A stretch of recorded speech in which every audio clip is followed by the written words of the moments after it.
గుంటూరు జిల్లా Tenali nude calls కేసులో ముగ్గురిని అరెస్ట్ చేశారు పోలీసులు. ఆన్లైన్ యాప్ న్యూడ్ కాల్స్ కేసులో 2 మహిళలు ఓ యువకుని అరెస్ట్ చేశామని డీఎస్పీ జనార్దన్ రావు తెలిపారు. అప్పుల బాధలు తరలేక న్యూడ్ కాల్స్ అటెండ్ అవుతున్నట్టుగా మహిళలు చెప్పారని, తెనాలి వచ్చిన మహిళ 3 నెలల క్రితం నుంచి న్యూడ్ కాల్స్ అటెండ్ అవుతున్నట్టుగా గుర్తించామన్నారు. ఇంటర్నేషనల్ యాప్లోకి వ్యక్తిగత సమాచారం ఇచ్చిన తర్వాతే లాగిన్ అవుతారని డీఎస్పీ జనార్దన్ తెలిపారు. తెనాలిలో న్యూడ్ కాల్స్ విషయం లాంటి దందాలు నడపడం లేదన్నారు. మహిళకు సహకరిస్తున్న ఆమె కొడుకును అరెస్ట్ చేశామని, సైబర్ క్రైమ్ కావడంతో న్యాయ నిపుణుల సలహా మేరకు కేసులు పెడతామన్నారు డీఎస్పీ. నా పేరు హేమంత్ సాయి. నేను స్విగ్గీ అన్న టాటా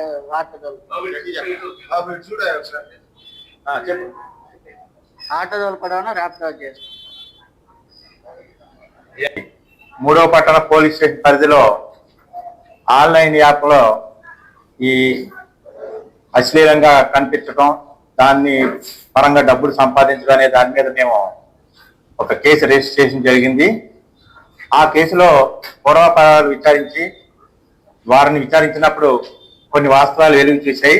ఈ కేసులో ఈ అనురాధ అనే అమ్మాయికి ఒక బాబు ఉంటాడు, భర్త వదిలేశాడు, 45 సంవత్సరాలు.